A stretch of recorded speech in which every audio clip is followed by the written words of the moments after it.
Mariama vient de se faire jeter dehors, enceinte, seule dans la nuit, et ce qu'elle découvre va vous glacer le sang. Mariama était une jeune femme belle et douce, récemment mariée. Pour elle, la vie ne faisait que commencer.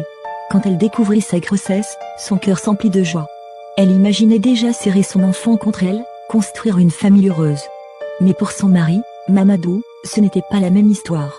Il répétait sans cesse que c'était trop tôt, qu'il n'était pas prêt à assumer un enfant. Son regard changea peu à peu, son amour se transforma en froideur, puis en haine. Les jours passèrent, et Mariama endura ses colères, ses reproches, ses coups. Elle restait pourtant, convaincue que l'amour finirait par le ramener à elle. Mais à l'approche de l'accouchement, Mamadou décida qu'il en avait assez. Une nuit glaciale, sans un mot de tendresse, il la traîna dehors. Sa voix était dure, tranchante.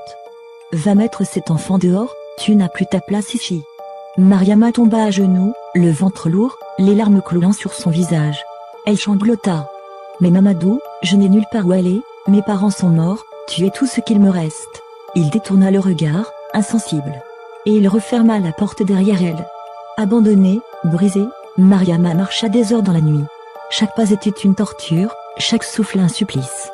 Ses cris de douleur se perdaient dans l'obscurité. Jusqu'à ce qu'elle aperçoive enfin, un village étrange, noyé dans la brume et le silence.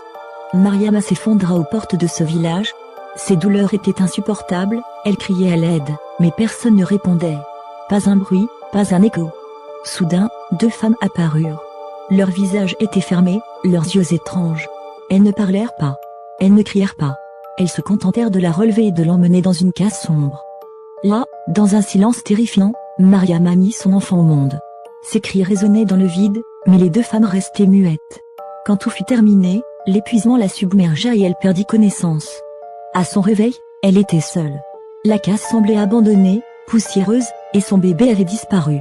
Paniquée, elle hurla de toutes ses forces, appelant son enfant. Mais ses cris se brisaient contre le silence du village. Alors, une des deux femmes entra. Elle posa un doigt froid sur ses lèvres et murmura d'une voix presque éteinte. « Ton bébé est vivant. Je l'ai caché très loin, pour que personne n'entende ses pleurs. Ici, les voix sont interdites. » C'est la malédiction du village. Mariama éclata en sanglots. Elle voulait crier, mais son cri mourut dans sa gorge. Car dans ce village, le silence n'était pas un choix. C'était une condamnation.